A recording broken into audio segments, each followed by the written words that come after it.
typical disgusting display. Oh, tonight we got 'em. Goldy, the Sulk, and JC. The typical disgusting display. And it starts right now.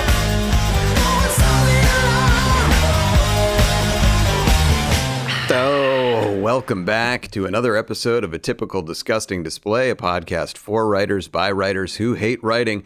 And Goldy, like MJ some 30 years ago, I think today is your flu game. Well, MJ was, he said he had the flu, and yet he also said he ate a pizza, and a whole pizza, and smoked 2 cigars at 4:30 a.m. And it's like, wow. That may not have been the flu. That bug has been going around. And I'm sure there were no beers. But yeah, I just got absolutely mowed down by illness. That's awful. I would just, if you're thinking about having kids, first of all, they go in the world, get every disease, and bring it back to the house. So that's the like first a cat, thing you should know. Like a cat bringing home a dead bird. Yeah. And of course, if you attribute being sick with like, oh, and then I'll get to sit and recover and lie down. Right. So, because I have sick kids, there's none of that. So I'm sick. I can't fucking move. Ugh. My wife is sicker. Oh, no. Wow. And can move less, but the kids still need stuff. Oh, So right. like, and by the way, I had work assignments, which, you know, I take my job very seriously. So if I took a writing gig and said I'm going to hit this deadline, I'm not going to tell you I'm sick. Right. I will going forward say like, hey, if this stuff was due in 2 weeks, I've been sick. Can we move that? But I will not move a deadline that I agreed to on the week of it. I will not do it. So Yeah. I'm sitting there. I cannot move. I'm like writing. It's terrible.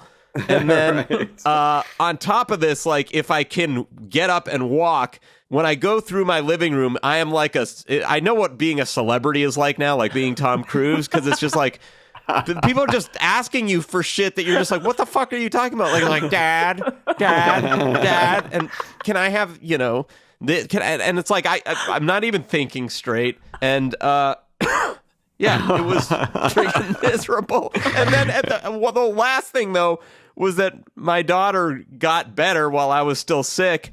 And then she had a diorama due the next day. Oh, You know what a diorama is? Yeah. Yes. It's like a shoebox with like a landscape in it. Yes. So I'm so sick I can't like sit up, and I'm making a diorama. What was it of? What was the diorama? Oh, I painted a sky. I put these buffalo in it and the trees. And then my daughter was like, the trees need to be painted too. It's like, why the fuck what tree is painted? Anyway, it's been fucking miserable. I'm so sorry. God. All right, just hit him with the first joke of the I will, day for yeah. all First that. joke's flu. not even a joke. I know, but sorry. you Hit me with deserve the it. first nothing. You deserve it after all you've been through. And I will say, related to this, and this is hopefully you'll take this as it is a compliment. I was talking with Seth yesterday about something else, and we were talking about writers, and we were talking about the writers' room at TED and the different people that they have this season, new people, and all that kind of stuff. And he mentioned that you had been sick, and I said, yeah, no, I know he got the flu, and I talked to him yesterday, and he still sounds like he's kind of sick, and he said right away, he was like, yeah, you know, when Goldy told me that he was sick, we just had to shut the writer's room down. So they shut the show down because you are sick, and that's how important you are to that writer's room. And Seth knows that. And Well, I that's love nice that. to hear. Thank you. and I'm sure all the other writers were like, yes, you know, stay sick, Goldy. Wow. I think I'm permanently damaged goods. Oh, God.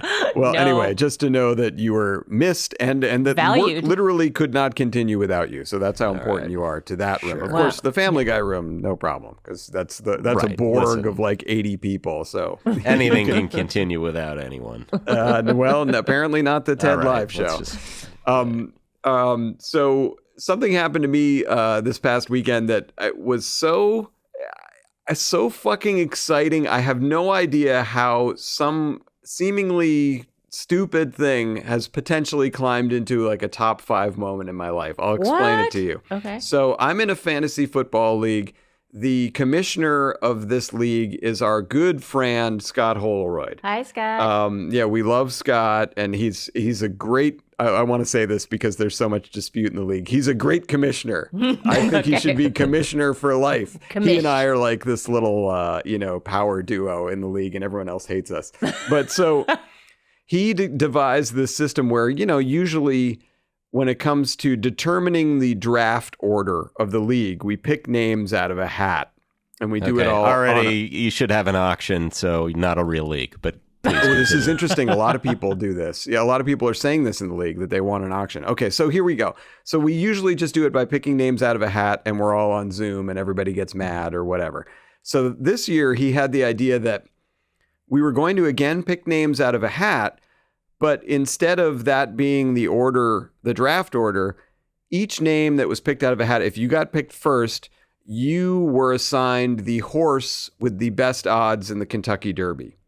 So the first name out of the hat got Fierceness, which was like, 8-5, and then on and on and on down. And we have 12 people in the league.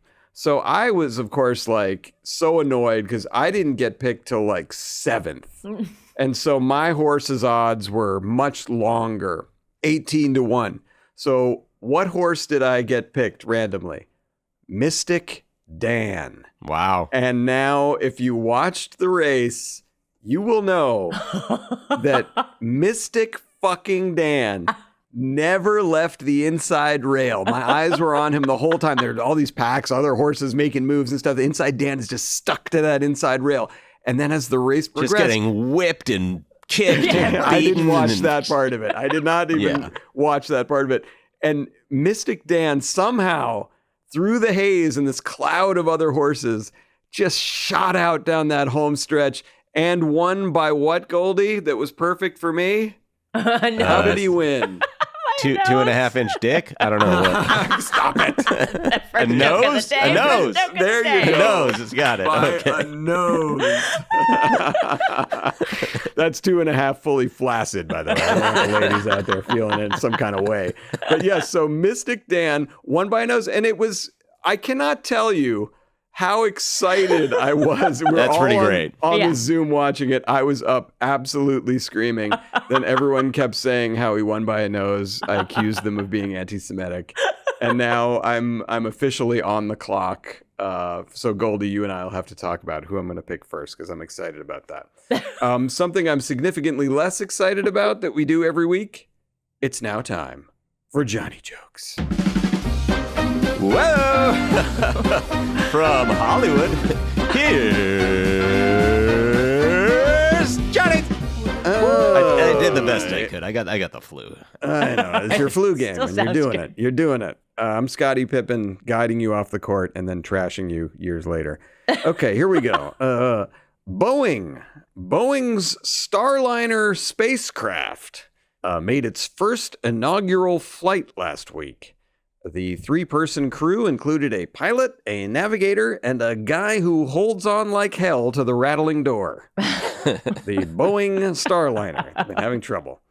Maybe you heard this. The big story out of Netflix. Tom Brady was roasted live on Netflix last week. Brady took the hits, but also took exception to a joke about Patriots team owner Robert Kraft getting an erotic massage. A grateful Kraft added afterward, "I've always had Tom's back, and he's always had my front." So that's where the action was. Just 2 more, then I'll be done with this garbage. Okay. Unisex bathrooms have become mandatory for all new buildings in the UK. Yeah. Police worry that the new regulations may lead to a sharp rise in, oh, I beg your pardon. That's how I would go into a bathroom. Oh, I beg your pardon. And finally, a new study finds that avoiding gender-inclusive language does more harm than once thought. I've been guilty of this from time to time, so let me just say to all the women out there, sorry, guys. Go ahead, Johnny, too. Those were funny. Well, Guy Fieri's youngest son, Ryder Fieri, has announced he will attend his dad's alma mater, San Diego State University. Ryder says he can't wait to get to school, enroll in class, and join Hamas. Columbia University has moved all classes online for the rest of the year. And this is nice. They also sent around a link for a Zoom jihad. That's a good one. Oh, Zoom jihad. Yes. Love that. Love it. Well, 18-1 long shot Mystic Dan won a nail biter at the Kentucky Derby. Those in attendance say they'll forever remember those final dramatic moments staring into the back of someone's giant hat. These are great. Get the flu more often. Bird flu is now spreading to humans. So if you're having sex with a bird, for heaven's sake, wear a mask. And finally, after his guilty verdict was overturned, Harvey Weinstein had a heart attack and was rushed to the hospital. Ooh. They say Harvey is doing okay. He's conscious and masturbating in front of the nurses. The flu game. Those were funny. Those were funny. Oh, it's funny. Oh, Franz, we are pumped today. I'm using younger terminology because we have a younger writer here today. So we're super jazzed. We're pumped. We have Travis Bowe here today, and Travis has been working with us on Family Guy for 12, 13 years now, and he's still considered one of the new guys. That's how, that's how long we've all been there. But Travis Bowe, to tell you a little about him, proud Oregonian. We'll get into that because he can't avoid the topic. And Travis was a writer on the Cleveland Show from the beginning to the end of that, and then came right over to Family Guy, and we are lucky to have him, and he's now absolutely one of our best writers. So listeners, please welcome Mr. Travis Bowe to the podcast. Travis, welcome. Thank you, guys. Thanks. Hey, Goldy, you're welcome for the rice. For opening statement. Opening statement. All right, so Travis, I'll just return serve and say thanks again. Let's get into this. Oh, look at this. You brought the book. I brought a copy of the book. Yeah, so this is my book. Can you guys see that? Travis. And you could hear the crack as it was opened for the first time. No. Look at the inscription. For the last time, thanks again for the rice. P.S. Not the last time. Okay, so let's. We've talked about this, I think, a long time ago on the podcast, but let's get a fresh perspective on the rice incident. So, Travis, give us from your perspective this whole story. Right. Okay. So I know you guys just talked about this recent trip to Las Vegas. So this was on a past trip to Las Vegas. Yes. We're driving. It's Goldy, Kevin Biggins, and myself. Cleveland show trip. This is a long time ago. Yeah. Sure. 2009? Maybe. Yeah, 2009 sounds right. Sure. The Mad Greek. We stop at the Mad Greek on the way home. In Baker. Yeah. Isn't that the big thermometer? Yeah, oh, you bet. Bun Boy, Sure, Baker. huge. Yeah. You're stalling. So we're all getting euros. Goldie has to go to the bathroom. Kevin and I are left to order. And Already you get a in side. dispute. Okay. this will be disputed. Oh, wow. I did not anticipate a dispute this early. Okay. Goldie leaves. And Kevin and we actually have a conversation about it because your sides are, I think it's fries, rice, or salad. Yeah. And so we do get fries for ourselves because I know Goldie's mentioned this. But you know Goldie and his health stuff. So we go, he's not going to want fries. He's going to be like, dude, I'm not 13. Don't give me fries. And nobody wants salad. I mean, we just came back from Vegas. So I think it was, in our minds, it was a compromise. Like, oh yeah, we'll get him rice. Like, he's concerned about his health. Like, rice is a pretty good choice. And boy, oh boy, I did not anticipate.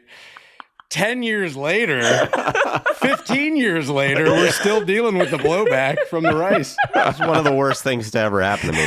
So let me provide some more complete context. We are taking a show trip to Las Vegas. I'm driving, and I'm driving Kevin and Travis, and on the way there, Aaron Lee, because everyone else besides me is a child. I have to drive them like I am their father to Las Vegas because they cannot get themselves to Las Vegas. So I accept this responsibility, and as a team player, I want the whole show to be there for camaraderie, team building reasons. So on the way back, I'm also giving them a ride. I was not going to the bathroom. Okay, what I was doing, because I had driven there, and this was pre-electric cars, I was getting gas. Oh, wow. Okay, I was gassing up the car so we would make it back to Los Angeles. Dispute. So Google Map if there's even a gas station by the Greek. Oh, there is. And I had to drive. It's probably like the town is Baker, so it's a town. There's a stretch. There's the Greek. There's a gas station or two, and then you have to circle back on the side street and get back. Okay, Fun boy. so. If you're going to Vegas and you haven't had anything to drink yet, maybe you want right. Maybe. You probably don't because you're taking a weekend with your friends, but okay. I see the rationale, but we're leaving. Everyone is obviously a wreck. I had threatened to kill myself in front of my bosses the night before. I had telling us to take a knee. Yes. And by the way, like I said, I'm a father figure to these guys. I'm giving them life coaching as we're going. I am the one who gave them the expression when we all started to make a little money, surround yourself in leather. I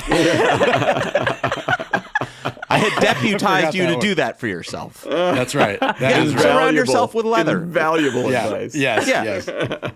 So I had, led by example. I had at this business dinner, I had several tequilas. I had at least a bottle of wine. I had absinthe, and then I had an unknown amount of marijuana. Oh my God. To the point where I told my bosses I was killing myself as a joke, and then wandered off. Role in model. Las Vegas. Role model. So Good old they dad. know that this was the night before. Does the person who did that the next day, clearly not on some kind of health kick, you think they want rice in their next meal? Or fries? It's a very easy decision. Starting anew. I thought that was the first turning day of over the a rest of new your life. leaf. Okay. Well, I'll say as thanks again. It was really welcome. helpful, that rice. You're I welcome. really enjoyed it. I love it. I love that this story still lingers. It The lives. gas Lingered. thing is a new twist. Oh, new I love it. details. Oh, New hook me up details. to I a love it. polygraph and I watch love the it. needle. Watch the needle just deadline when I say gas. Just watch it not even move. Like has to stone the needle It has across to move. the paper. It's supposed to move. It's supposed to move. No, it isn't. Yeah, it Moves is. on everything. Yeah, it does. It's No. it's just the way it No, is. when you are telling a truth so profound, it is undeniable. The needle draws a straight line because your pulse stops with the calm of knowing The calm of the truth. that you have said what is beyond impeachability. The truth. Oh, well, by the Whoa. way, you talk about needles. Travis, you're one of the needle movers. Oh, sure. The needle movers. Yeah, get it? What's this? Explain to the folks what the needle movers are, who they are. I mean, are you It's you- talking about? I think it's you, Artie, and Damien. Yeah. Yeah. I Oh. thought you would make your way in there. I mean, You're a I needle feel like mover. I'm an emeritus needle mover, but I think Yeah. you guys are on the ground doing all the Okay, I hard guess work. we're done talking about rice. Well, what more was to be said about rice? I thought that was the podcast today, but keep going. All That's about fine. rice. I genuinely want to say you're welcome for the rest. And again, thank you. Goldie's the founding member of Rices. Thank you very much. I Right. hope this ends with you as a like 90-year-old at the end of a great life in your casket with a shirt that says "Thanks for the rice." No, my friend. It will end at my funeral with my child playing you an AI video of me floating up to heaven on a cloud Of rice. and saying, Right. hey, just before I get in there, one last thing. It's with your gravestone says it's all tapioca, baby.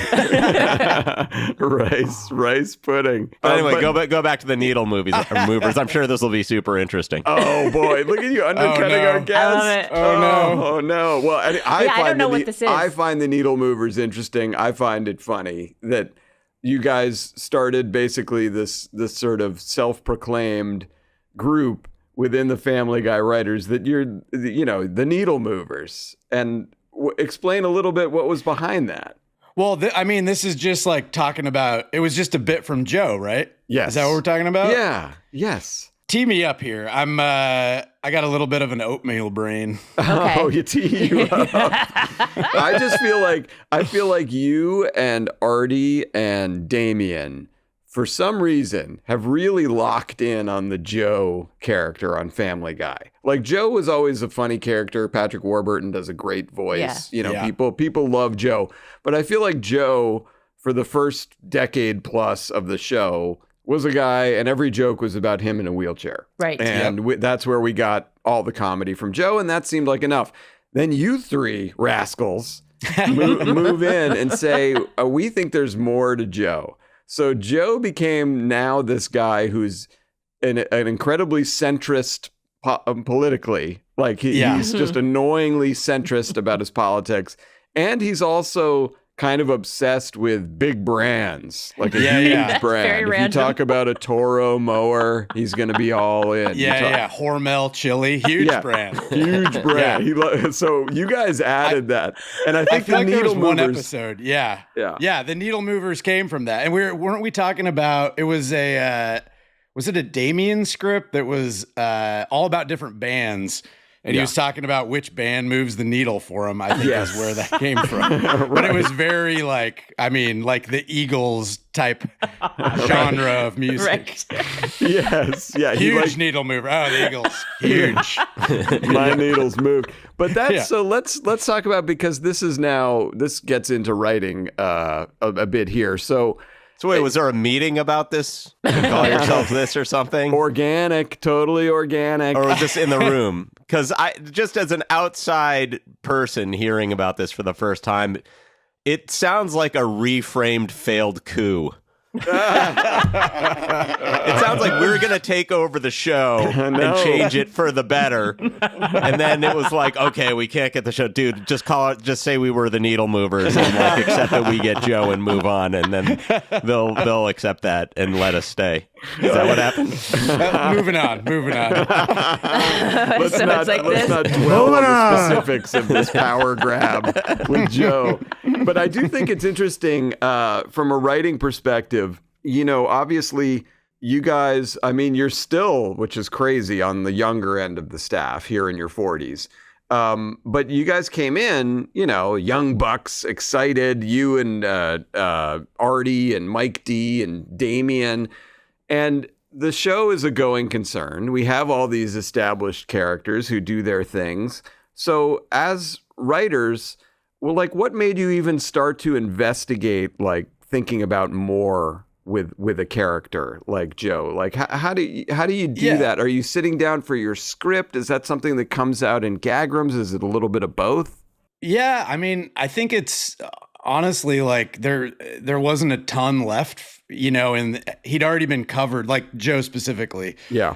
So much, you guys had a body of work for Joe before I came on the show. And I think it was just trying to find little, new little things, new directions to take him. And I think probably a lot of that came from gag passes where, we have 5 or 6 writers at a time in a room working on somebody's outline, and we're just coming up with jokes. And I think that's a place where you feel a little more free to just sort of pitch, shoot from the hip. And I don't remember, but I'll bet that's where most of that came from. Just kind of like, oh, let's try this, and I think also like for me, I'm like the third Joe at a lot of table reads if Patrick can't be there and Viner can't be there. Right. And I think like just getting used to kind of like talking in that voice gives you a little bit of freedom for like, oh, what if he kind of said, this type of thing? And I don't know. For me, I feel like that's how that would have come about. Yeah, well, there seems to have been a shift where, and these are all funny things, because it was like when I was there the first time, it was all just aggro cop, sort of X Games sports type jokes. Yeah. And then he became kind of aggressively boring, which was also very funny. So funny. Like kind of pedantic, but about things that were not worth talking about. Right. And then this dimension that you guys added where it's also like he had that podcast Joe's Gold in one episode or something. Yeah. Where he was talking about Quahog. And then the one in your really recent script that won't air for like a year, where he wanted to join a political comedy sketch group. That stuff was great. Oh, so funny. Yeah. So funny. Yeah. And you guys just added, it's interesting because Family Guy is very top heavy. We have many people who have been there for a long time, and a lot of those people become, over the years, executive producers. That's when you watch the credits at the beginning. You see like almost an endless list of executive producers and producers. So we had all these guys, a lot of them who had run the show at some point, and a lot of them who had been there forever, since the beginning of the show. And everybody kind of had a set way of doing things. Like we feel like, well, Joe is this way and Quagmire is this way. I feel like you guys came in and you added these layers to Joe. And then also it kind of made us get into Quagmire more. We made him like a very competitive sports guy, like a rules guy, like he getting very frustrated like that instead of just like the sex guy. And I think it's really worth pointing out how much you and your crew have added to the show. Can I call them your crew? Yes, please. They're my crew. Okay. The T-Boys. That's right. Yeah. The TB boys. But it must be, I would say, like, do you look back now over a decade on and kind of, nod satisfied, like we did it. We did it. Not really. I mean, I don't know. I feel like sometimes I try to like take a moment because it's cool. Like this show is so fun to work on, and the jokes that we can still do. But I don't know. I feel like if you start patting yourself on the back too much, like you're in a lot of trouble. Like I just try to Smart. I approach for Sounds this like job. there's still enough in the show he doesn't like that he doesn't want to like take a victory lap. He doesn't really want to step in front of this.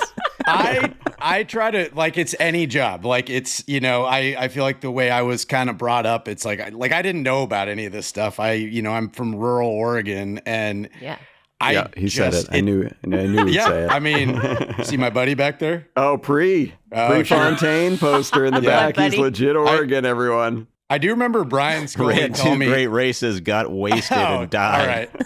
Take it easy. Take it easy. Oh, nothing like getting fourth at the Olympics.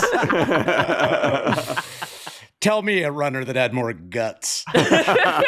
He was basically running on two waffles a guy made out of rubber. Yes, he was. Let's sidetrack here for a moment. Who's your Prefontaine, Lido or Crudup?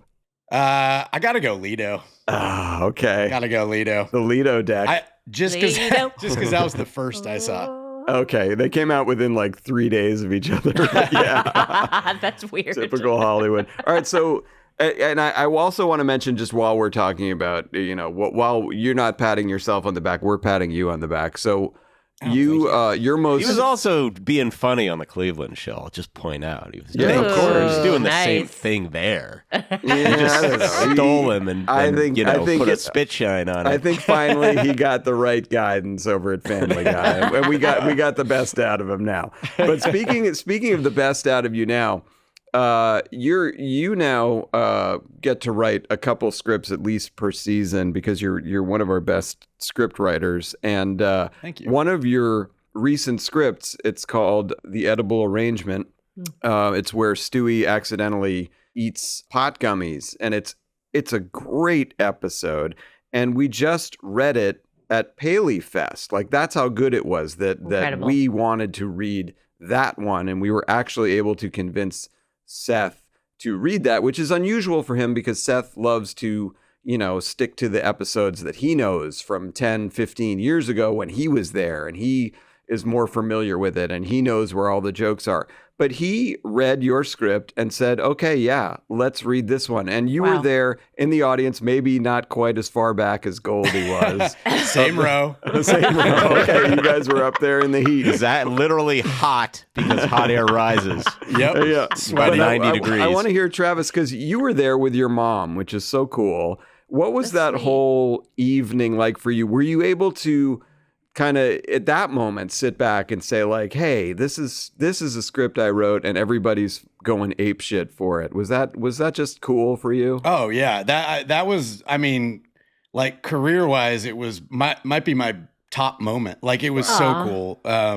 My mom just happened to be in town, and Oh, wow. My wife, God bless her, was like, "You should take your mom." Wow. And I said, "All right, that's probably right." Because But- God forbid anyone could get 2 extra tickets. You couldn't find one. oh, I had Wow. to buy the ticket for my mom.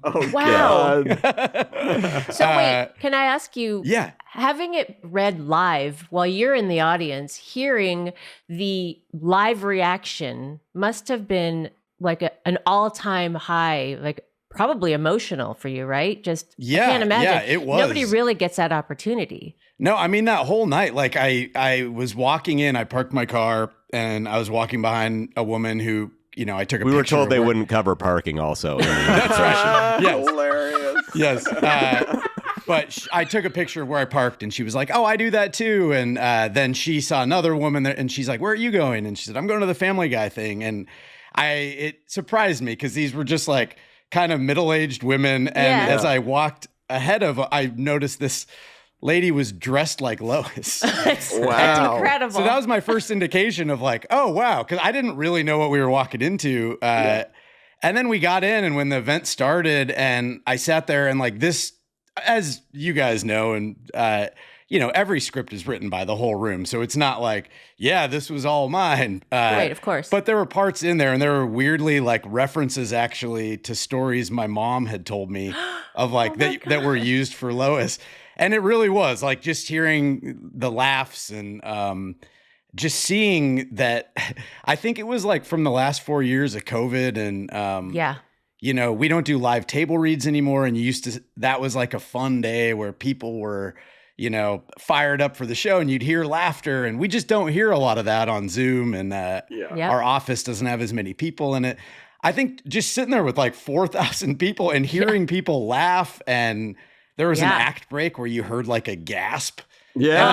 Oh. I did. Like I got a little, I got a little teary, and it was just like, this is really cool. Like this is. I love that. I'm fired up. This is And cool. also on top of that, I mean, tell them, what you told me on that night of what William S. Paley means to you. I knew it was a fake question. All of us have a Rushmore of our top guys, and Paley is, as you know, both of us. Yeah, they're carving Paley's handsome face. Paley, One of the funnier things of the night was like the 15 minutes before the whole thing starts, they're giving you this hard sell on joining the Paley Foundation, but Yeah. all that it offers is sort of like more viewings of this same movie to join the Paley Foundation, seemingly, where they're like, and you can come to the William S. Paley Center and, sort of see William S. Paley. And it's just like, okay. Yeah, and they had sort of little mini ads within there. It was sort of like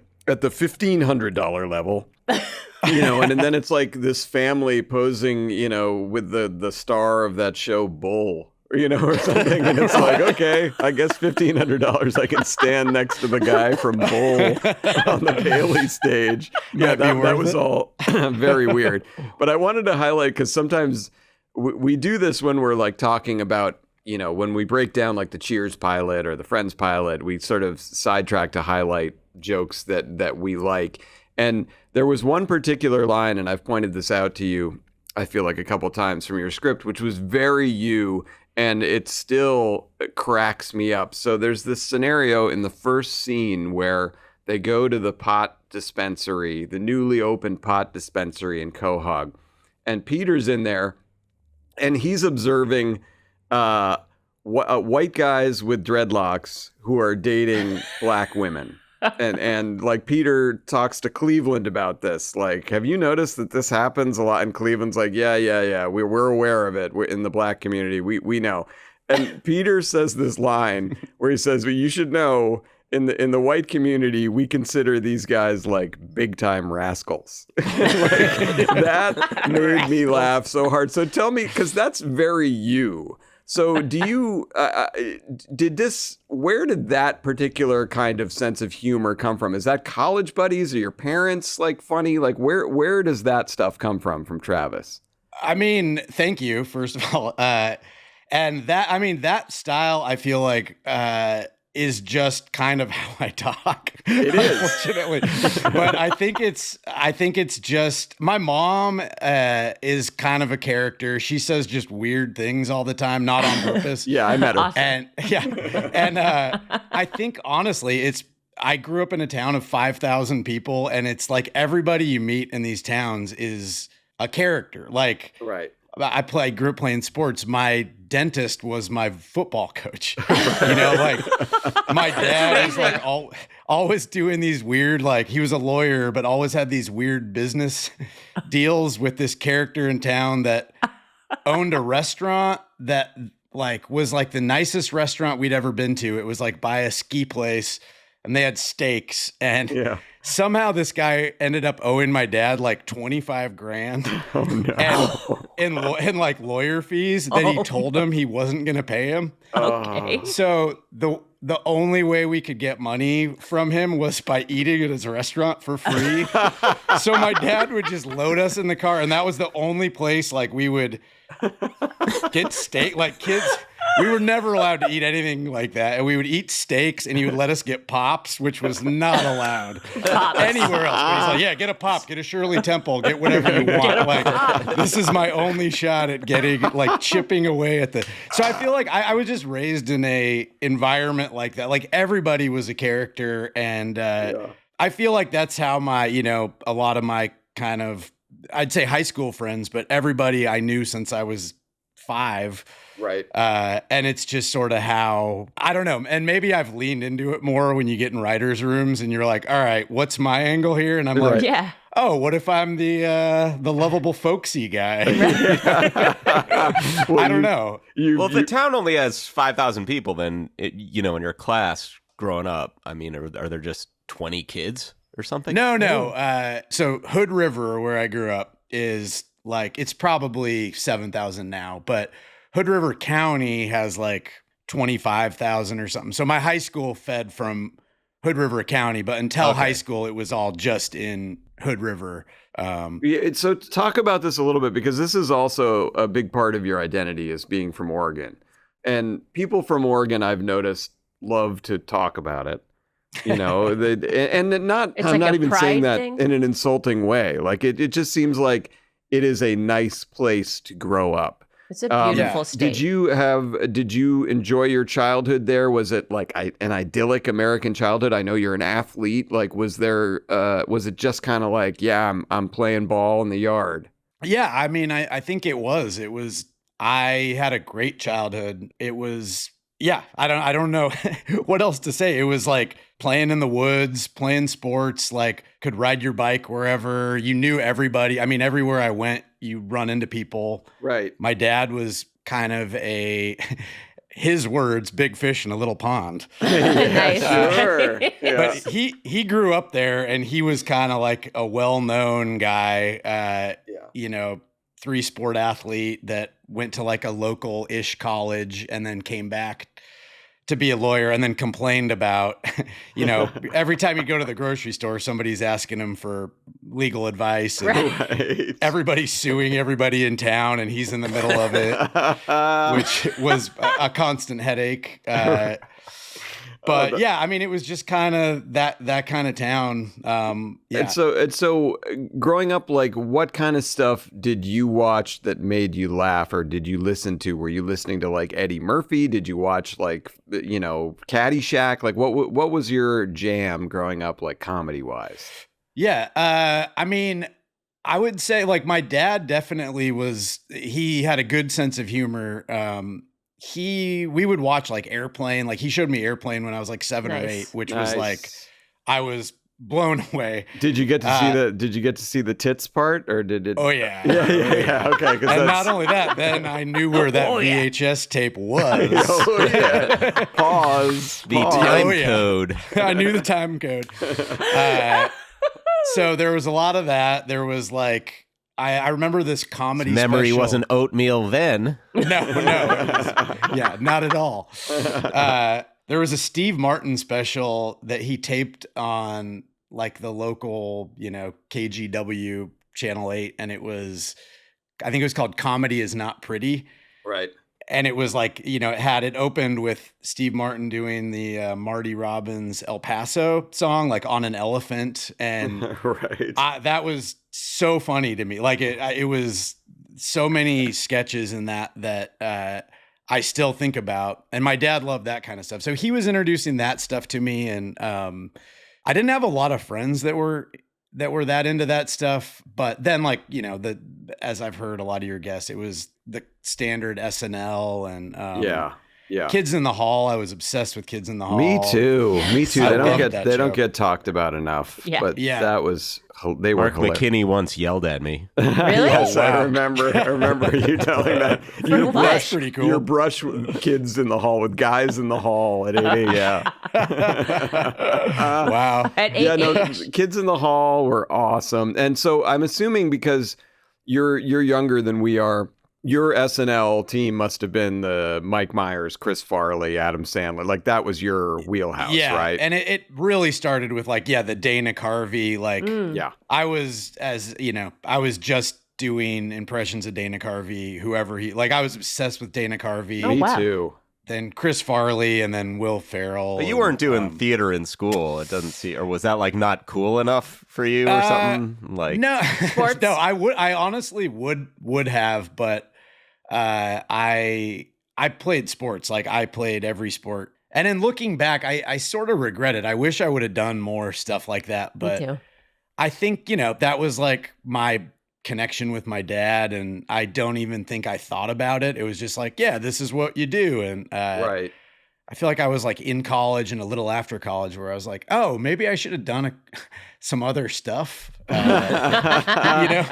But let's talk about sports a little bit, because you're downplaying it, but you were an amazing baseball player. Was that did you realize early on, was that your best sport, or did you in fact enjoy other sports more, but baseball just seemed like, well, this is what I'm going with? Or when did you start to realize that like, oh, I'm good at this? And what did you play?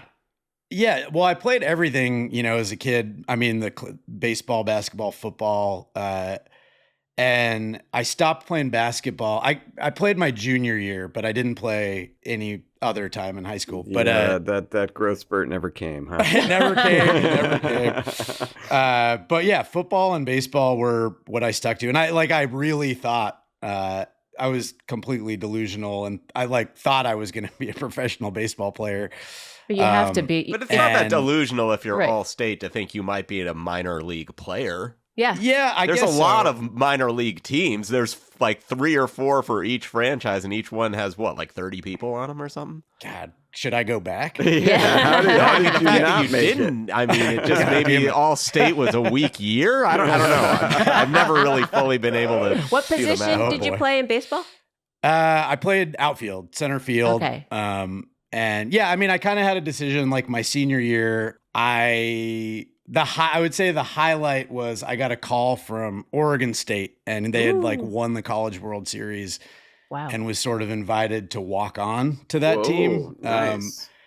And other than that, you know, I had. What does that mean? Because I've heard that phrase. Does that mean, hey, there's a tryout and you can come to the tryout? Or does that mean literally like you're just not getting a scholarship, but you're on the team? I think it can mean different things. I think for me, it meant like, you know, hey, here's a guy that was like pretty good in high school and like, you should come here, but we're not going to give you any money or offer you any guarantee. And I think there's an outside shot I could have made that team, but probably not. Who was on it? Anyone we've heard of? I can't even remember now. I'm sure they had guys that went on to play. Travis Hafner, Bronchi. Yeah. So was it your senior year in high school that you were All-State? Yes. Yeah. Okay. And do you remember? Because I know sports guys tend to remember this stuff. Do you remember what your batting average was that year? I don't remember, but I do know it was close to 500. It was. So it was over 400. It was over 400. Wow. But I will say I perfected the drag bunt. Oh, so I got a lot of base hits by I would take a look down the third base line. If that guy was back, sometimes I would just lay it down. And what position in the order? Leadoff. I was always leadoff. And did you play against anyone that like anyone notable or? Not really. I mean, there was a guy named Brian Burris who was, this is ridiculous that we're talking about this. Good. I love it. I was co-player of the year in my league to this guy, and he went on, and I think he had 5 or 6 seasons as a major league pitcher. Wow. For Pittsburgh, it looks like he played. Yeah, I think he played. Oh, Baltimore. Yeah. He played for Baltimore. Yeah, I think he got drafted in Baltimore. He's from Oregon City. Yeah. Oh. And there's a big. Do you remember squaring off against him? Or was it just drag bunt city? Oh yeah, he was like, because it's kind of silly. It's like even when you're like playing like at a decent level in high school, it's like most of the pitchers are throwing like maybe 80 and they don't have a lot. So you'd get a guy like that that's throwing like upper 80s with like sliders and stuff. Like, you're not really hitting that guy, but then you'd wait for the next guy. Right. That, there are still guys that are throwing in the like 70s that are like, all right, this is the guy. Right. And how did your high school team do that year, your senior year? We definitely made the playoffs, but I think got knocked out in the first or second round. And, yeah, I think I had a decision of like, okay, I can sort of go to a college I want and maybe try to walk onto a team. The teams that were like asking me to come on, I mean, it's like, Lewis and Clark. This is where my dad went, Lewis and Clark College, right. Willamette, like that small, like NAIA kind of schools. And by that time, I think I was like, this was fun. It was fun for a while. And I just am ready to be done. And my dad did not understand that move. Oh no. Right. Oh yeah. God. Little conflict at home. Yeah. I mean, it wasn't like a fight, but I think he was just kind of like, why would you not keep playing? Right. My dad, by the way, is a guy that's still like watching like NFL games will sort of like talk about like a punt returner, and he'll be like, okay, now here's what you want to do when you're returning punts. Like, and it's just like, buddy, like you returned punts in 1967. Like the lineman weighed 181 pounds. Right. But he talks about it like it's the same thing. Right. Oh, that's so funny. That's great. Well, so since we're parked here on this subject, let's talk about another Goldy memory. So you and Goldy were entrenched in a bet, a wager. Will you tell? Because we've talked about this. Goldy's talked about this from his side. So will you give us your perspective on that whole event that unfolded those many years ago? Well, I know you guys have touched about it on this podcast about many things with Goldy's confidence that I love. Like, and that's to get into this. Like, one of my earliest memories of Goldy was in the Cleveland room when somehow the topic of push-ups comes up, and I love this I think already. it was between Goldy and Mahar Sethi, and another writer. Yes, another writer. At the time was a writer's assistant, but they were kind of talking about who could do the most push-ups. And I remember Goldy going, dude, I can do 100 push-ups. Awesome. And so all of a sudden money starts coming out, and it's like, So quick. let's do this. And I remember, because I'm the kind of guy, if I say I can do 100 push-ups, in my head, I know I can do 200 push-ups. Right. So I'm like, Interesting. whoa, and Goldy has it, he's a wiry, kind of strong looking guy. And I'm like, oh yeah, this guy, I Easy. put my money on Goldy. I want to say the total number was 7. No. 7 No. push-ups. There's no 7, I fucking way. It remember. was Seven. at least- Was it in double digits? shock. I No. was in shock. No way. At the number. That's my recollection. Was 7. Absolutely not. So Shock. you lost your money, short I of lost 100. my I don't even money. remember this. It was 7. 7. I don't know. But so I love fast forward like a year and a half, and there's many more of these things, but I remember just sitting in a room and we're just talking about something, and Goldy just goes out of nowhere. He's like, dude, I could go into a major league game and keep a team scoreless for 1 inning. And I was like, awesome. I think I was kind of daydreaming, and then I was like, I thought about that, and I was like, wait, what did you just say? And he's like, yeah. Like That 1 sounds inning. like Goldy. 1 inning, I could go in. It's not hard. Like only 1 inning, scoreless. And I was like, no way, 0 chance. Like there's no way. Oh yeah, Goldy, unwavering confidence. And I said, like, dude, you couldn't do that for a college team. You couldn't do that for a high school team. Right. Like I don't even know you could do that for a little league team. And then he just goes, I could strike you out. Like I feel like that was my memory. It went right to that. And I was like, haven't played baseball for, I don't know at the time, what year would this have been? At least 10 years. And I was like, no way, 0 chance. And then we were kind of going back and forth. Kirker Butler stands up, Nice. walks out of the room, comes back, Oh has my secured the USC baseball field somehow. Yeah. I don't know how he knew who to call, but somehow it's now like happening. And then I suddenly am like, oh God. Like, so I feel like we had like a month like lead prepare? time. I think there was a little more because I was taking like pitching instruction Yeah. from a guy, and Fucking I feel like I awesome. went to meet him 3 or 4 times. I remember we were playing catch. Do you remember Alec and I were playing catch on by the tar pits? Yep.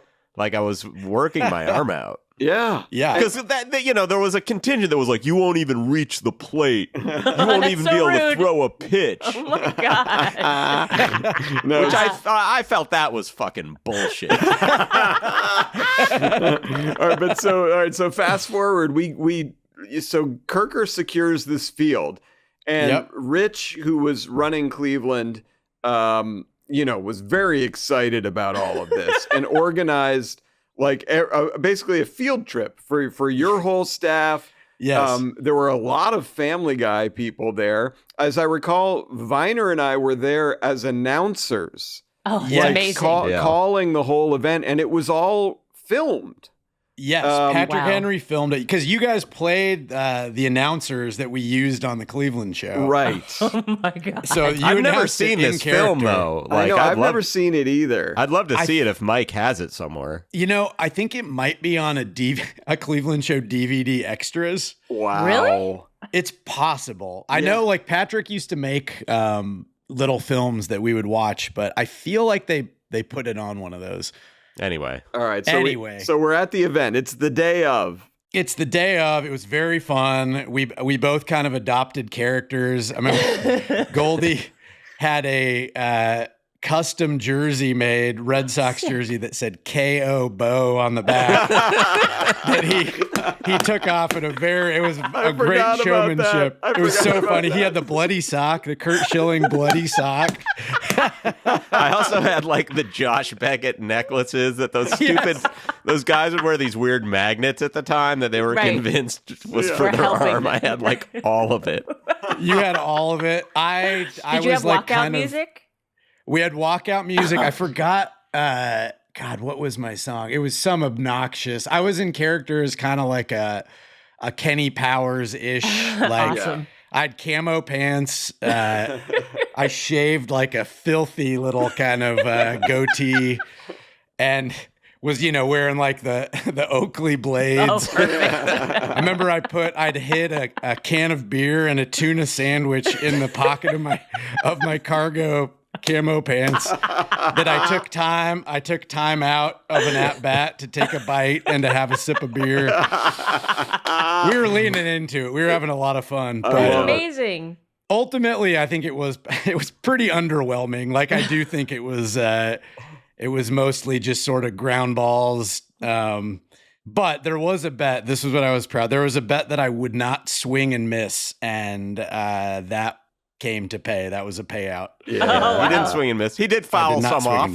I think I hit some fouls. There were some fouls. But my favorite part of the whole thing was after, because I can't remember what it was. It was was it 3 at bats or 5 at bats? It was some. I mean, there was a certain number where it was like my arm got gassed. Obviously, That's hard to do. By the way, at the time, I'm like, 38 or something. I'm not like 14. Can I show you Nolan Ryan at 38? Sure. Was he funny? He was bald. Was he funny? But yeah, I think my favorite part was after we finished. So it was like 3 at bats. Once I get a hit, it starts over, new count, Okay. Right. Then Mike Henry came in to pitch, and Goldy went to the outfield. And Mike was throwing gas, and I remember hitting this line drive to the outfield. I remember this too. It somehow hits Goldy's chest. Right in the chest. No. Right in the chest, and echoed. It was somehow the loudest sound of the day. Yeah. It just, you could hear it all throughout USC Stadium, just this echo sound. It reminded me of In the Line of Fire when at the end of the movie, Clint Eastwood actually dives in front of the bullet to save the president's life. Because Goldy, as I recall, so Travis hits like kind of a scorching liner because Mike is throwing gas. Not the type of thing he was hitting off me. No, That was all. It was Mr. Drag Bunt that showed back up. The physics of it requires a faster pitch, but we won't get into that. So It's hard to hit off 40 miles an hour. And so, but I recall, Well, which is why I could probably go into any major league game and retire the side. All right. Ephus.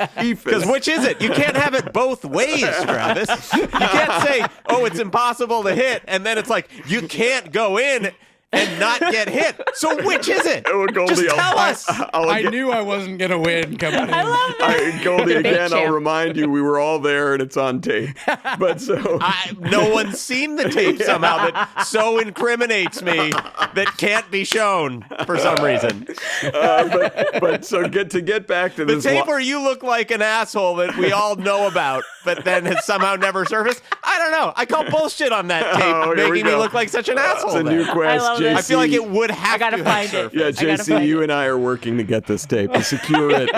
It'll be on our YouTube page. Which thank Travis. We're going to talk about that in a minute too. It's pretty exciting stuff. Oh, But yeah. so this line drive that you hit, I can still see Goldy. Who, to Goldy's credit, like it wasn't an atom ball. It wasn't right at Goldy. Goldy had to run to try and make this play. And I just remember Goldy like running in left field to get this ball. And yes, as you described, it was like you could not have shot a bullet in a the better shot heard around the place. Like world. it just, he got there in time, to his credit, but then the ball was moving too fast and it just really did thump against the Crazy that a guy It who hurts. hadn't played in a baseball game in 24 years misjudged his first fly ball. Totally. What an asshole.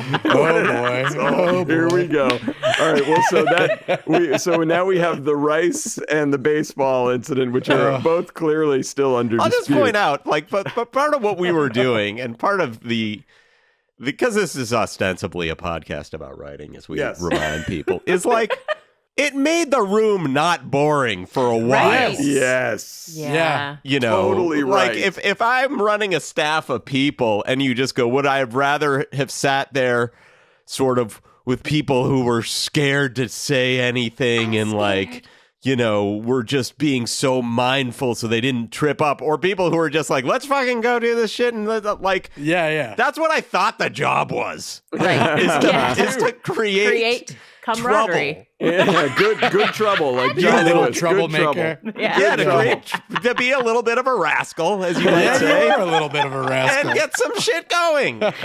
I can hear Goldie, that. you are. Yeah. You are. Go ahead, Travis. Hit him I with was it. just kidding. You are a rascal in the best way. Big time, Thank you. big time rascal.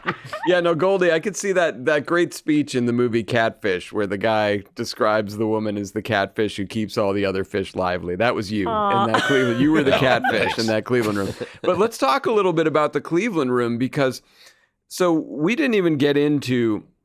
We talked a little bit about it before we started the podcast. So I wasn't aware of all the things you did before getting staffed on the Cleveland show. So describe a little bit your working up the ladder in the Family Guy universe there. What was your first job, and then how did it kind of unfold until you got on Cleveland?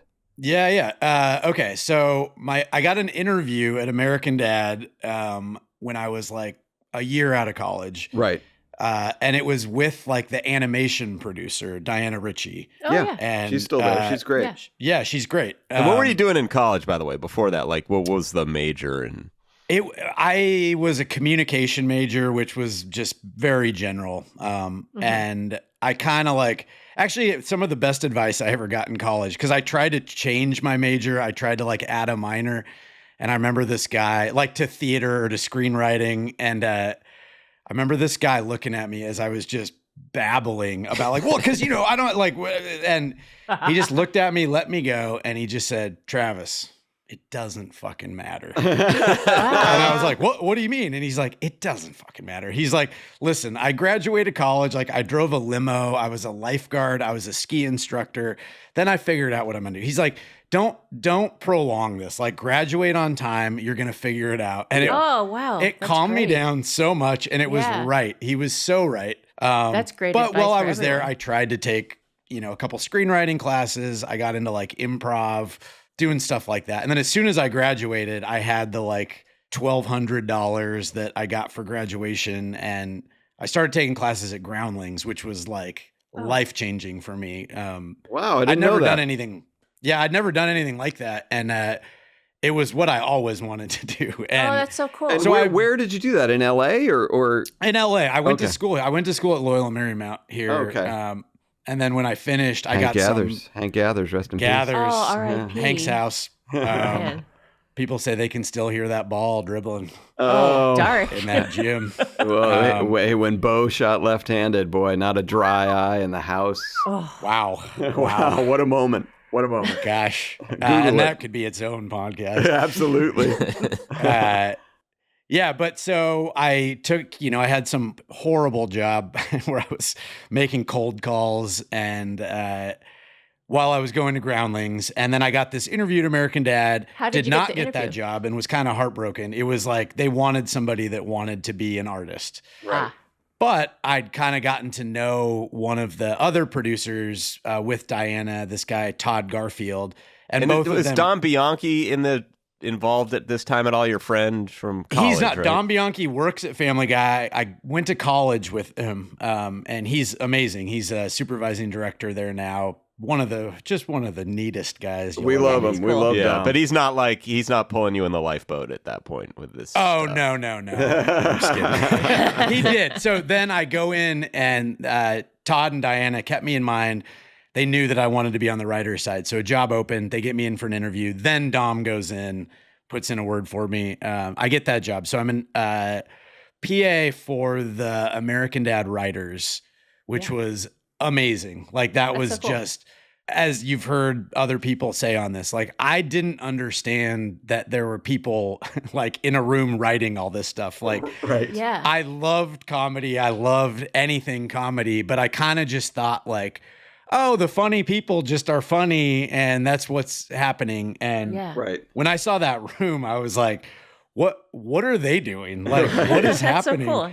And I wanted to do that. And they were so awesome to me. Like all those writers over there, they just, they'd let me kind of ask them my stupid questions in the kitchen and kind of nod politely. And That's nice. started inviting me, hey, we're going to go get drinks and after work. And I would show up after I Finished made your- 1,000 copies of something. Right. And it was just awesome. Are any of those writers still on the show? Yeah, I mean, well, let's see. Brian Boyle is still on the show. He's the showrunner. So- Yes. Yes. Oh, yeah. Weitzman is still over there. Yeah, Also sure. showrunner. Yeah. And then like Parker Day was wow. was an assistant. He came over, Yeah. but a lot of those writers went on to like create shows and have a lot of success. Yeah. Totally. But that was cool. That was really cool over there. I then bounced to another PA job, but I was the design PA on Family Guy. Somebody gave me the advice, like, as soon as you can stop getting people's lunches, do that. Right. Yeah, that's good advice. Which was huge, because that is like, I had a lot of drama around the lunch orders. Yeah, of course. It's There's amazing. one guy. When you have to get lunch for like 20 people, it can be a shit show. Ooh. Yeah. I'm There's sure. one guy who I won't name that somehow his lunch got fucked up like almost every day. And it was the thing where like, I'm checking the list. So I'm making sure if somebody ordered a sandwich, I'm checking the name and like, okay, sandwich for this person, salad for this person. But I'm not like opening the tin foil and looking at the sandwich. Right. There was a guy whose sandwich got messed up so much that my move was I just started ordering whatever he ordered. And I can't tell you how many times as soon as he started going and I ordered roast beef and this is I was like, oh, I have another, here's a roast beef. Take this one. Wow. God. And That's so bizarre. It saved myself so many times. Wow. Smart. That's smart. Very So smart. yeah, there's advice. If you're getting somebody's lunch, if there's an asshole, just order what they're ordering. Well, are they really tracking, the supposed limit that we are on in terms of our dollar amount? Yes, they are. Yeah. Like, No, is there a personal track on it? Like, do they go, this, say, Goldy went over? Or it's over for the season? It would be like every week kind of you'd have to meet with the accountants and they would like look. And if there was like a troublemaker, they would kind of like tell you like, hey, watch it. This person's Rein like 'em over in. every day. But it's like, I'm supposed to go in and be like, hey, Goldy, like watch those orders, buddy. Like as a Totally. 24-year-old like, it's such a bad system. So you end up on Family Guy as a design PA. Then I get the opportunity to be a casting assistant for our casting director Linda at the Lamontagne. time, Linda Lamontagne. Yeah. Lamontagne, and I was her assistant Who's no longer on the show. for half a year, maybe. Which is a long run for Yeah, her wow. assistant. It was a long run at the time. She'd had a few assistants. Yeah, she burns through them. But I had a pretty good experience over there, and I wanted to get to the writing side, and she did help me get over there. When Mike Barker and Matt Weitzman were hiring a new assistant, That's I nice landed of her. over there, and they were running American Dad. Yeah. So this was like my first, like, okay, this is where I want to be. And at the time, Kevin Biggins and I started writing scripts together just in our free time. Right. So we'd stay after work. We'd use the Family Guy writers' rooms if we could, which just felt cool. Like it felt like Yeah. kind of plain grown up. Right. Totally. Oh yeah, I'll sit here and I'll say this. And, but I do think there's an element of like you're in there and you're like, okay, like this is where they sit and this is what they do. Like I Yeah. can kind of see it. Yeah. Learning by example and Visualizing success. Yeah. Yeah. And then Kevin and I did a couple things that in retrospect, I think were good moves. American Dad started every show with a headline. The show would start and it would have like a topical headline. And we just noticed that they would do these headlines on Fridays at like 4. Like, Right. Barker and Weitzman would kind of go back in the writers' rooms like, okay, we need some headlines. And the writers hated it because they want to go home. Right. So Kevin and I was like, hey, what if we just start a list of headlines? And once we had probably 3 or 4 pages, we sort of self-edited. And then I talked to Mike and Matt and said, hey, we did some of these. I'm going to leave them on your desk. So if you smart. like them, amazing. If you don't, you'd never have to talk to us about it. Right. And, they started using them in the show, and That's it was so cool. Really It smart. was so cool, like to see it. Obviously, we're not being paid, but we didn't care. Do you remember? Do you remember the first headline they used? I don't remember. I should remember that, but I don't. Maybe Kevin does. It's all right. Maybe Kevin does. But that was cool. And at the same time, we got to start writing the articles that Family Guy writers don't want to write. So, Yeah. Peter Griffin's football picks for this week. right. They started throwing those to us, and that was going to be in whatever Esquire magazine. So Yeah. Kevin and I started getting to do some of those that you guys didn't want to do. And that was cool. That was huge for us. So we're doing that at the same time we're writing scripts, and Kevin was David Goodman's assistant. At the time. I was waiting to see if the soundbite's going to go in there. Moving on. Yes.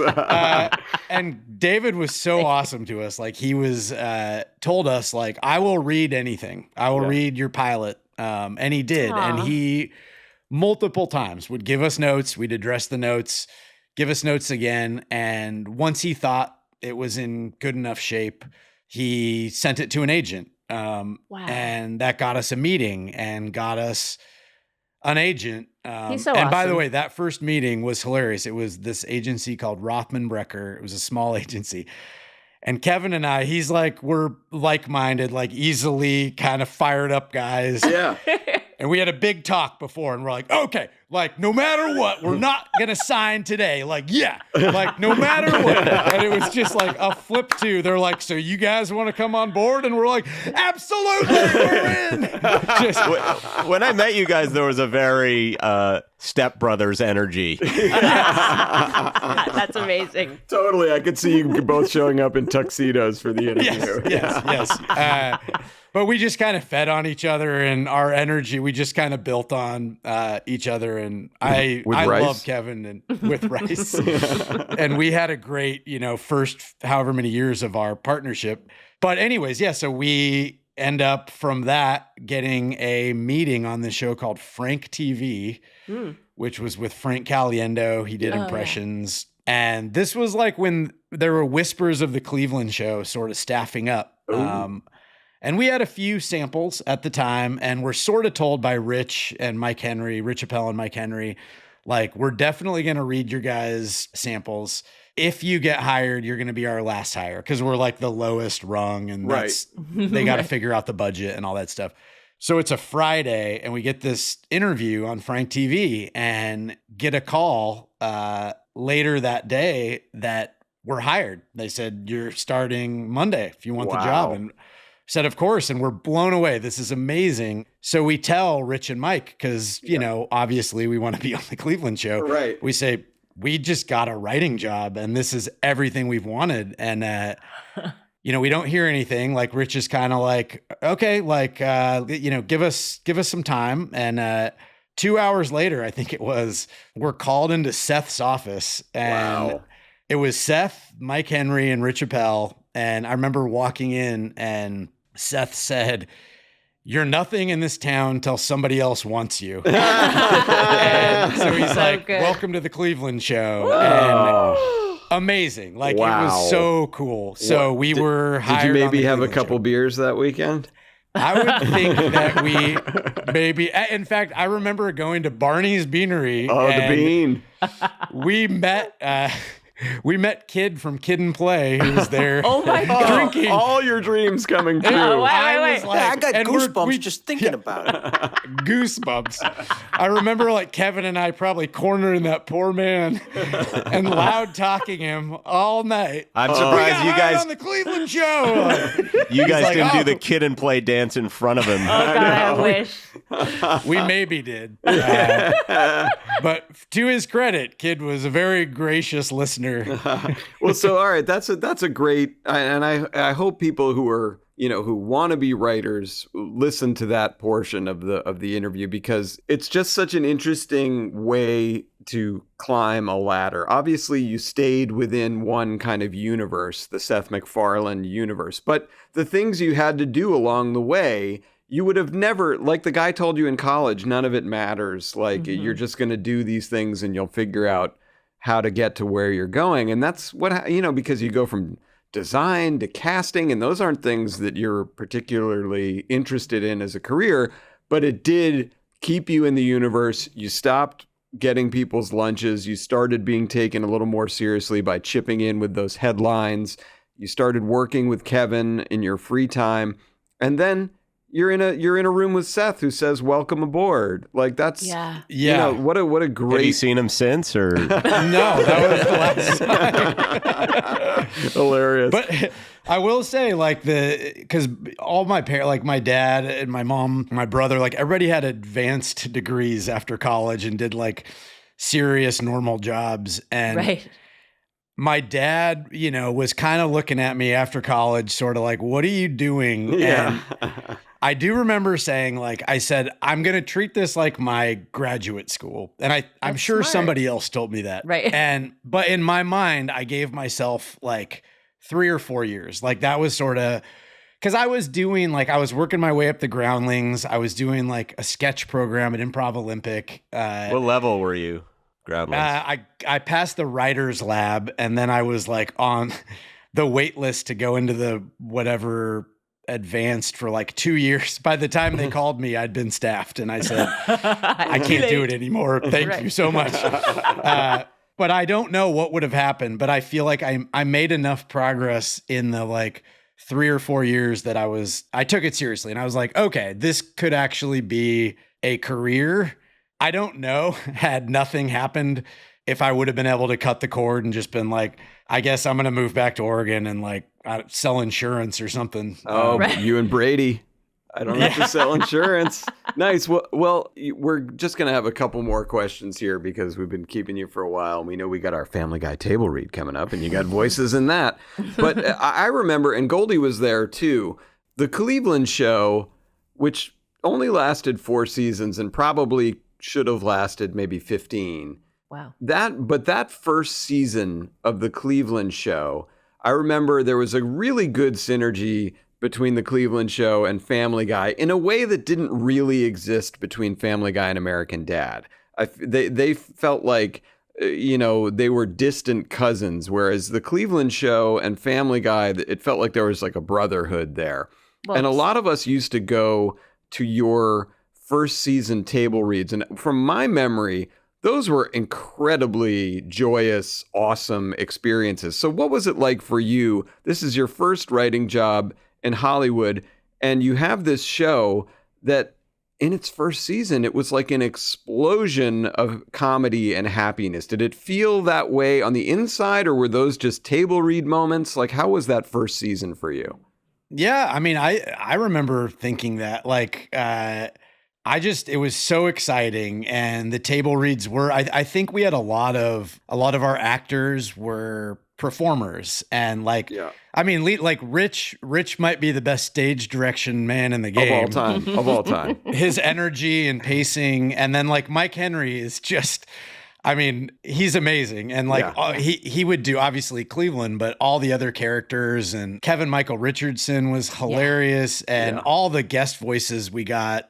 I just feel like the performers were so good, and they probably all took their cues from Mike and Rich, and but I do remember the energy just being so high, and it was obviously my first show, but it's like, that room was awesome. I'm sitting there, Goldy and, Aaron Lee and Chad Ginden and Kirker Butler and just Clarence Livingston, everybody, Asim Batra, like everybody on that staff was just so funny. And I think from anecdotally from the Family Guy room at the time, like people were pretty nice on the Cleveland show and supportive. And do you remember it like that, Goldy? I don't know.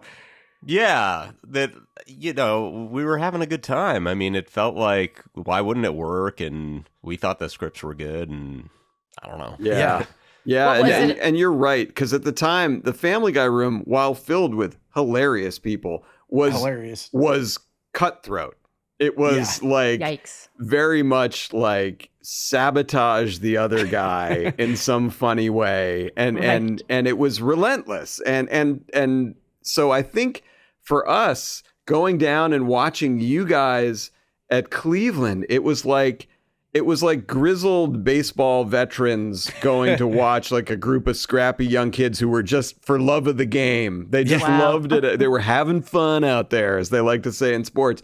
And it was really an awesome experience. And I think it re-energized a lot of us at Family Guy, saying like, well, look what they're doing over there. Every week is like a celebration. We could be more like that. And I think, now, I mean, obviously we're all significantly older, and the Family Guy room is much nicer now. Yeah, but I think some of that started to happen when we were just watching you guys at Cleveland. So that was cool. But something I mentioned a little while ago was our YouTube page, a typical disgusting display at YouTube, where we were encouraging people to go there because when we hit 1,000 subscribers, it kicks it, as Goldy might say, it monetizes it. So Moni.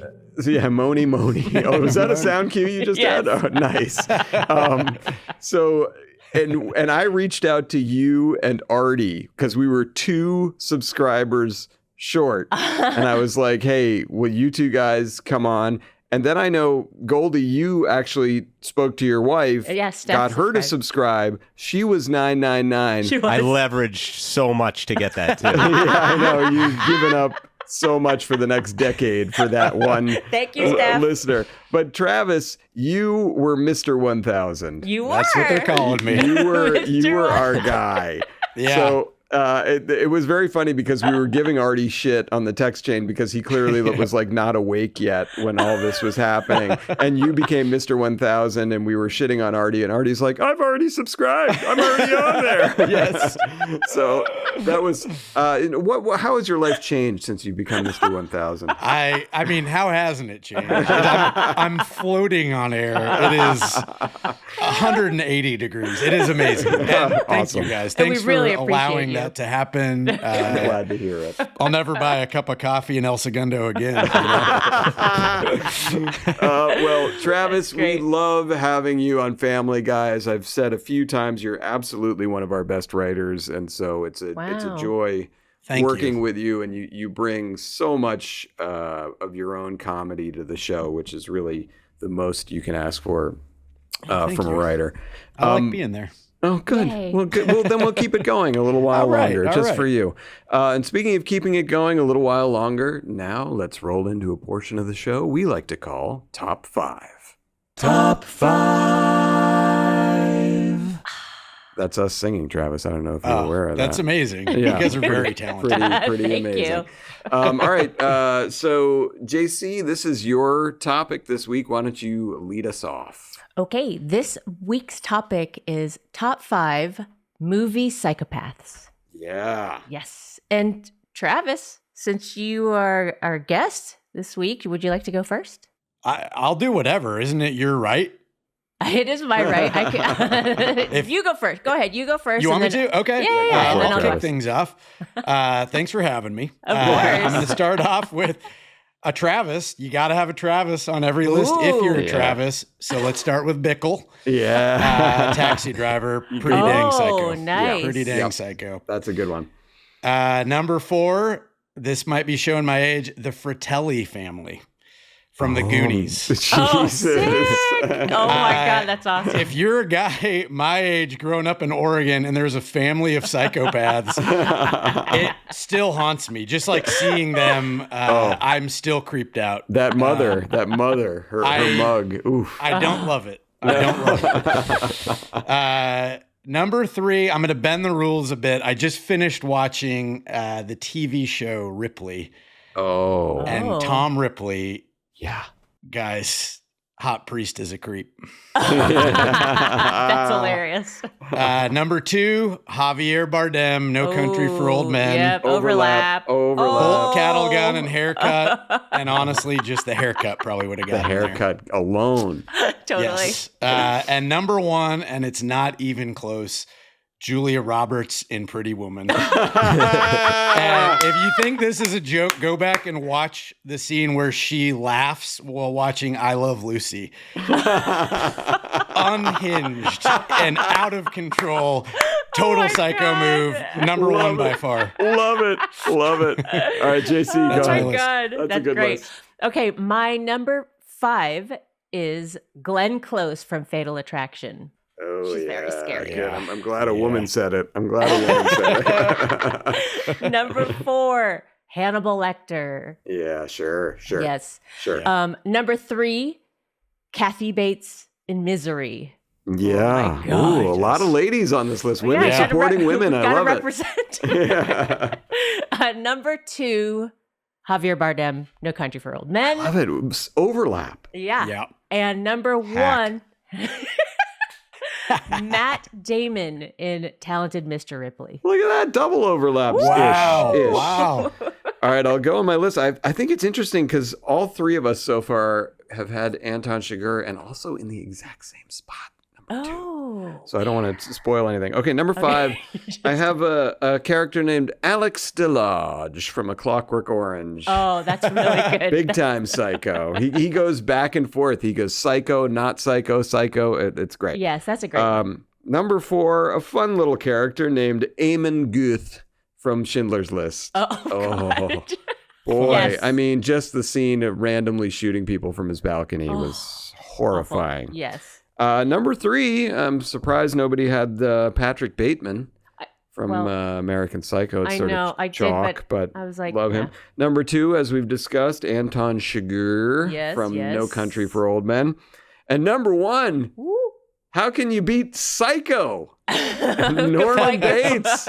Psycho. Number 1. All right, Goldy, go ahead. For me, number 5 is the Italians in Breaking Away. The way your heroes destroy your dreams. Number 4, Tracy Flick in Election. Oh, that's a good one. So good. Yeah, Wow. good one. Number 3 is Javier Bardem, but not as you have him. I have him as Silva in Skyfall. Wow. Oh, that is a great one. how dare you? Good for you. Number 2, Detective Alonzo Harris, From- Training Day. Yeah. Oh, wow. Denzel. Yeah, that's a good one. Number 1, my favorite psycho, Gordon Gekko, Wall Street. Yeah. Oh, that's a great Yep. one, too. That's a good. That was fun. All right, that was a fun list and a very fun show. Oh my goodness. Oh, and next week, yeah. top 5. Yes. Yeah, go ahead. Top 5 jobs you would never want. Oh. Oh. Excellent. All right. We'll talk about that next week. And then next week, can I also announce, JC, our guest? Yes, Because we're you can. very excited next week. Oh, boy. I'm going to be... After a bit of a letdown. Yeah, after sort of a dip today. How dare you? I will be getting a shave and a haircut for our next week's guest, who is Kate Walsh. All right. From Grey's Anatomy, Private Practice, Fargo, the TV show, many other things. Kate Walsh. Yay. We'll be talking to her, so that's going to be exciting. I want to thank Travis Bowe for being Thank here you, this Travis. week. Travis, you were awesome. It was real. great talking to you. I want to thank you two for being awesome, and thank Thank you all you. for listening. We will talk to you again next week. That's going to be so good. Thanks for the rice. That was fun. And it stops right now.